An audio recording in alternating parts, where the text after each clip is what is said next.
We're checking out 10 games for the original Game Boy that pushed the system to its limits. Let's get started with the first 3 here, and these are 3 really interesting racing games that each took a slightly different approach to actually creating a full-featured 3D racing experience for the system. There were quite a few racing games for the Game Boy, but most of them were that Sega Superscaler style where you basically just move in a fixed position and the track moves around you.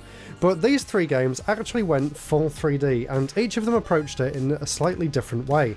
So let's take a look at what I believe to be the best of the 3, and also this one's interesting because it kind of takes elements of the other 2 and merges them together. This one is called Race Driving, and I think this one's really interesting because not only does it feature basic racing gameplay, but it actually has a stunt mode as well, complete with really wacky tracks that kind of feel more like roller coaster attractions. They even feature loop-the-loops, which is just unreal to see running on the original Game Boy. In some ways it was way ahead of its time. This is actually a fully featured 3D game. You can reverse, you can angle wherever you want, you're not on a set fixed track. And although, yes, it looks awful blown up on a big screen like I'm showing here on YouTube, when you play it on the original Game Boy system, it actually doesn't look that bad at all. And the interesting thing about this racing game on the Game Boy in particular is the interesting way in which they attempted to do textures on the 3D polygons. They actually used a lot of dithering to kind of differentiate the different areas of the track. So although it kind of all blurs together in one big dithered mess on a big screen, when you're playing it on the original handheld,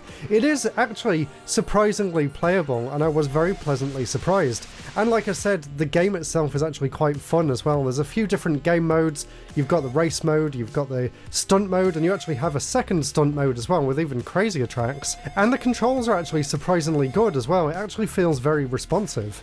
And then comparing it to the other 2 games we've got here,